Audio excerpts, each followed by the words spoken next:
Thanks for visiting my reading room. I'm Nancy, reader and tutor, and also small business owner of West Coast Polar Ice, Italian Ice, and Frozen Specialties. You visit my website, www.westcoastpolarice.com, or look me up on my Instagram page, Icy Scoops, ICYSCOOPS. You can get a picture of the product that I have. It's creamy like ice cream, but it's dairy-free and down at the beach during the summer months. And reading aloud on a regular basis is a labor of love for me. It is my mission to create a love for reading, cover to cover, one book at a time. And I do this all on my own time. When I have time available, I will read aloud and record and upload on my YouTube channel. And if you like the content, I appreciate it. If you like, share, and subscribe.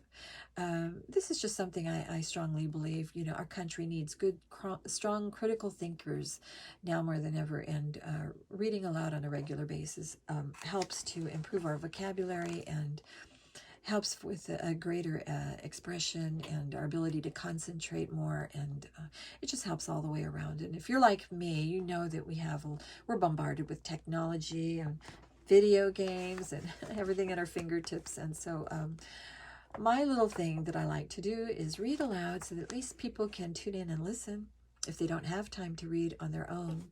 It's a total privilege and honor for me to do this. So here we go with the first word. I'm going to read the word aloud, and this is from Wordly Wise, Book 10 by Kenneth Hodkinson and Sandra Adams. These are words with their definition, and then I'll also follow with a reading passage that incorporates all the words so we can hear how they are used. Okay, the first word, abominate. To hate or loathe intensely. Many who abominated slavery worked unremittingly for its cessation. Abominable as an adjective, detestable or loathsome. Because of his abominable behavior, he had few friends, disagreeable and unpleasant. She held her nose so that she couldn't smell the abominable odor coming from the dump. Word number 2, abridge, a verb, to shorten in duration or extent, to diminish. The publishers plan to abridge the 900-page novel to a more manageable 600 pages. Abridged as an adjective. The abridged edition of To Kill a Mockingbird is easier to read, but I like the original better. I always enjoy the original versions of books, you know, but on my reading room, I always read the shorter versions and shorter renditions because I don't have the time. It's a time factor, and uploading takes an enormous amount of time. I learned that on my other YouTube channel, Nancy's Classic Bedtime Stories, when I began reading Wuthering Heights, the original version, and it was very, very long. I never did finish that book on there. It was just very long, and uploading took a tremendous amount of time. So I decided to, just for the sake of it all, keeping it short and sweet, and something is better than nothing, right? So this is kind of what I put out there. Wordly Wise is to kind of make up for all the words that we might miss out in some of the original versions. So I kind of wanted to include these in my reading room as well. So okay, so let's see the next word, animosity. Intense ill will. His animosity was clear from the baleful looks he gave them. Auspicious, an adjective, favorable and promising. The speaker felt he was off to an auspicious beginning when the audience laughed at his opening anecdote. Beleaguer, a verb, to besiege, to surround with an army. The small group of rebels was beleaguered by the well-trained army. To surround with troubles, to harass. The actress was beleaguered by the freezing theater, the small audience, and her co-stars cold. Confidant, a noun, spelled confidante when female. A person to whom secrets are told. Not even the governor's closest confidants knew whether or not he would run for re-election. Constituent, a noun, one of the parts that make up a whole. Oxygen and nitrogen are the main constituents of the air we breathe. A voter represented by a particular official. The mayor of Santa Cruz met with her constituents after her election to office. Iniquitous, unjust, wicked. The iniquitous practice of making young children work long hours has been banned in some countries, but is still in effect in others. Inure, a verb, to adjust to and accept unpleasant or undesirable conditions. People living on Blakesley Street soon became inured to the smells from the nearby paper mill. Inveigh, a verb used with against, to complain or protest strongly. The newspaper's education columnist inveighed against the school's decision to institute an additional testing program. Predecessor, a noun, a thing or person that has held a position or office before another.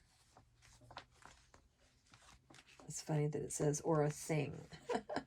President Clinton's predecessor was George H.W. Bush. Sabotage, a noun, acts that intentionally damage, hinder, or seek to discredit. Hiding the notes for my final report wasn't a practical joke. It was sabotage. A verb, to engage in intentionally damaging acts. Members of the French underground regularly attempted to sabotage trains bound for Nazi concentration camps. Sadistic, adjective, taking pleasure in causing pain. Some sadistic person thought it amusing to tie tin cans to the cat's tail. You hear people doing that. That's just plain evil. That's awful. Scathing, an adjective, harshly critical. The author was devastated by the scathing reviews of his book. His previous book had been a bestseller. Transpire, a verb, to become apparent, to come to light. It transpired that the two senators knew about the planned invasion all along.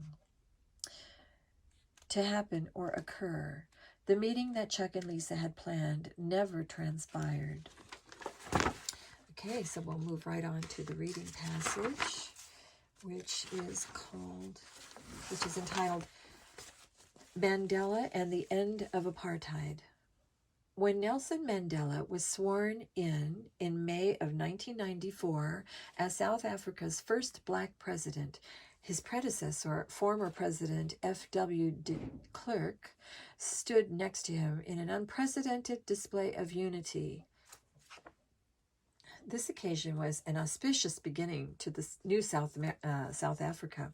It marked an end to the iniquitous system of apartheid, which was intended systematically to oppress all non-whites.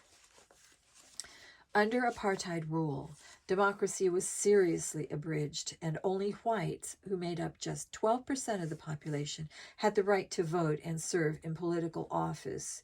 As a result, the laws that were passed were biased against the black majority. Nelson Mandela grew up under the apartheid system. His birth name was Rolihlahla Mandela. And pardon me if I don't pronounce that correctly. But the name Nelson was given to him in school, where all black students were given English names.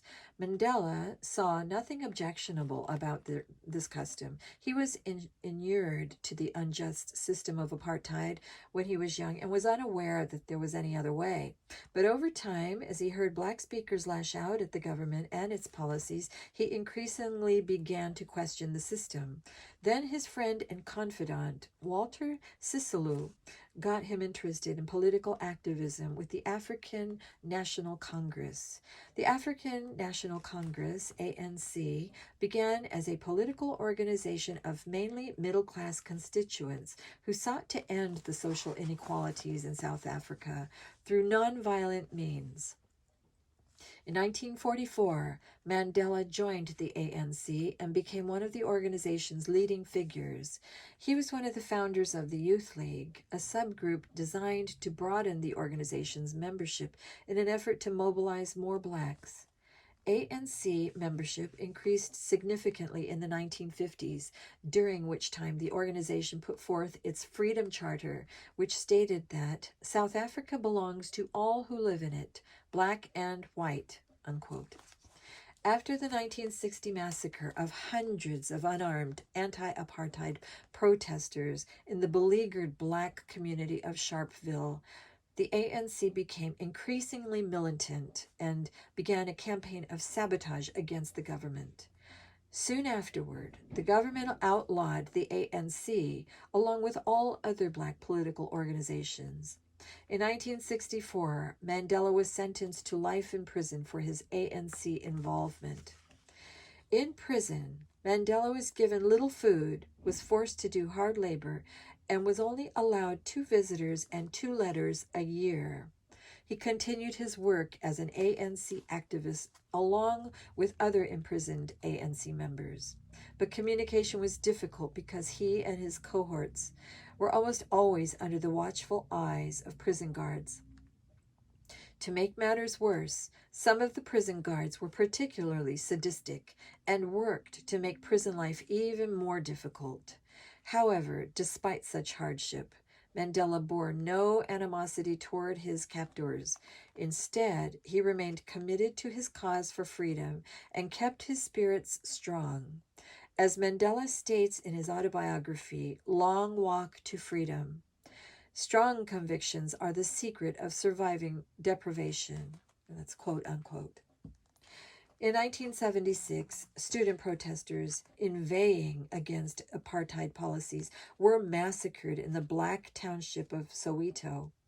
The abominable treatment of the demonstrators motivated a resurgence of young black activism as the government became increasingly oppressive. Pressure mounted against it and its system of apartheid. Not only did protests increase, but scathing criticisms of South Africa's apartheid policies became widespread in the international community. Several countries showed their opposition by limiting their business with South Africa, which led to economic hardship for the country. In response to the rising pressure, a series of momentous events transpired. In 1990 and 1991, the government lifted its ban on the ANC, released Mandela, and nullified the basic apartheid laws. Mandela was elected to new president of the ANC, and he and de Klerk began negotiating for a new constitution that would give equal rights to all citizens. The first all-races elections were held in April 1994.